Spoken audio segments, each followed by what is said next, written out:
up, boys, so don't you worry. My God. Artyom, Alyosha, I'm pleased.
Freeze, Drifter! So, we meet again? Though I bet you don't remember who dragged you out of the water. My name is Olga, by the way. Was it you fighting the Master of the Forest? Awesome. Our hunters had been staying away from him for years. Damn it. Sorry, teacher. The logs all rusted up. Your friend Alyosha is already at the dam. He said your colonel won't wait, so you don't have much time. Sorry, I can't take you there. At today's council session, the pirates moved to attack your train, but they had no right to even call one without me present. As usual, I need to go and sort this out. But I have a few minutes to give you some directions. You need a boat to get to the dam. And our pirates keep all the boats at their swamp camp. They are not the sharing kind, but that's no reason to attack. Nobody wants bloodshed, so just stay out of their sight. Take the road to the barricade. Go down to the swamp and find the dock. That's where Alyosha and I took the boat from. Teacher, forgive me. There are some left, but be careful. Well, Drifter, take care. And don't make me sorry I helped you people. Tell Alyosha I said hi. I'll stay a bit longer to tend to the grave of the teacher.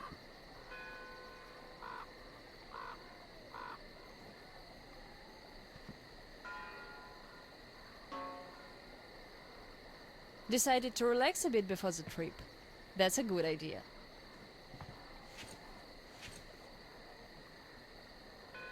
And I'm stuck in thought here.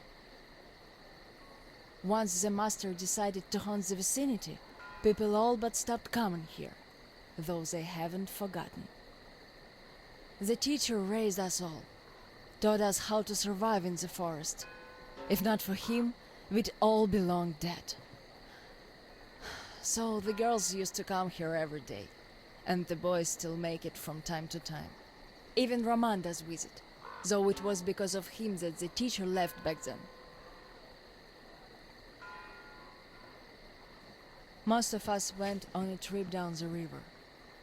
There were just a few people left on duty in the camp. When we came back, we found it raided by bandits. It still pains me to remember the scene. Can't even describe it. Once we and the younger group were done crying, the teacher was digging the graves alone. The elder boys were nowhere to be seen.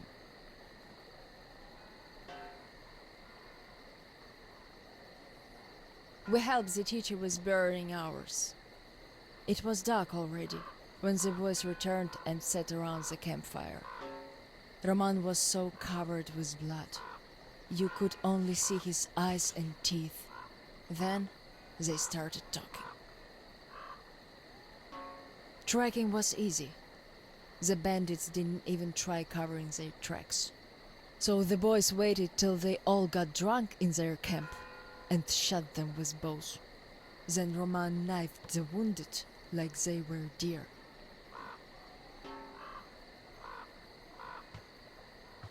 The teacher just sat there listening. I can still see his chin tremble. And he didn't say anything. Anything at all. They understood what he meant anyway.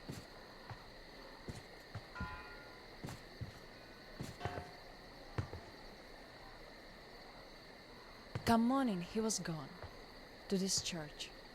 At first he wouldn't speak to anyone, but us girls kept checking up on him, just to bring him some berries, or ask for advice, and gradually he started speaking to us. Still he was like a different man, so distant.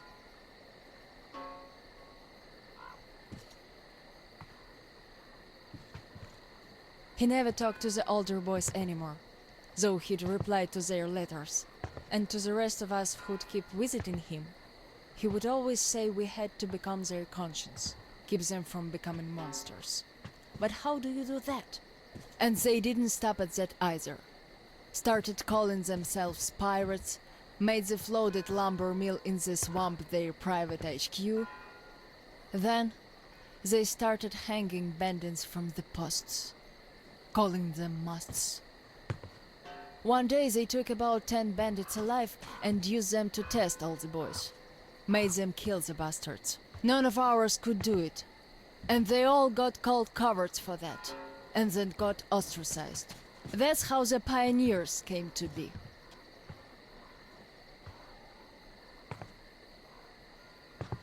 Of course they all calmed down by now. They are talking to each other at least. But back then, only Luda and I could speak for the teacher at the council meetings.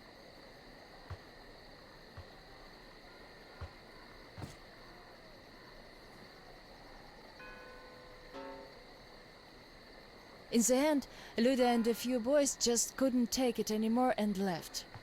I wonder if they found a better place to live. I still keep checking the radio hoping to hear from them.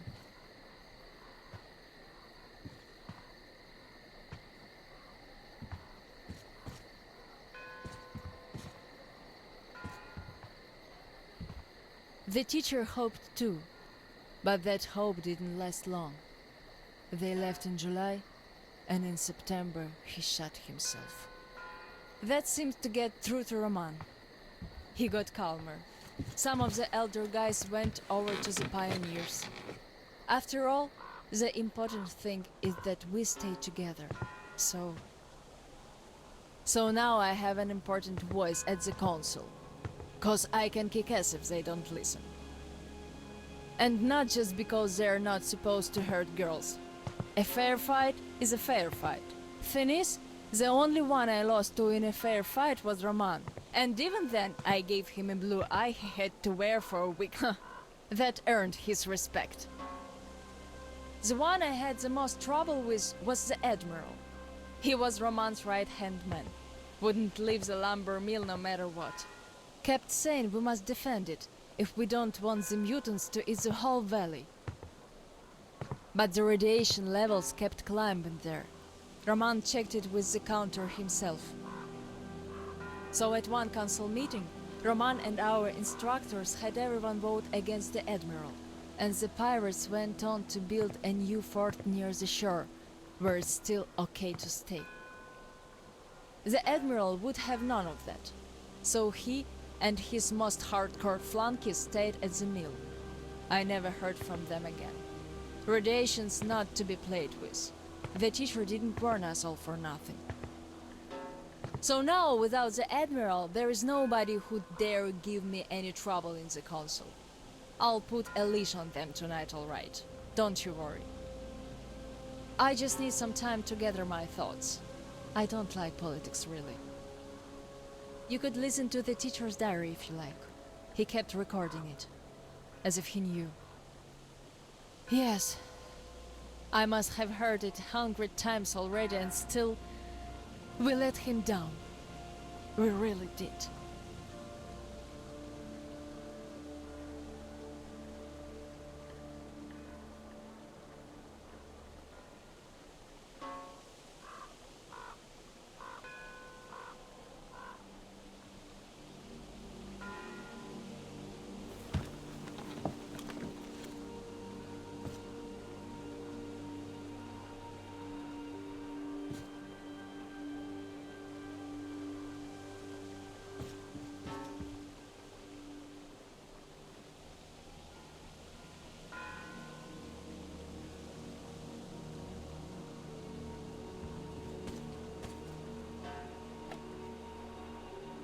The radio's silent. My last hope for giving them a positive goal, leading them out of this forest dead end, was a complete fluke. Where did I go wrong? How could these great, talented, active, brave, honest, friendly children who would actively seek justice turn into monsters? Sure, I'm no Pestalozzi, but I did all I could. And even more, I gave them all my soul, my life. And what did that result in? A society of shut-ins who only respect strength and are no less cruel than the bandits they fight. Yes, some of them kept their purity, shrugged off the bad influence, and ended up leaving. I gave them all the fuel I had. But how few they were. Most changed.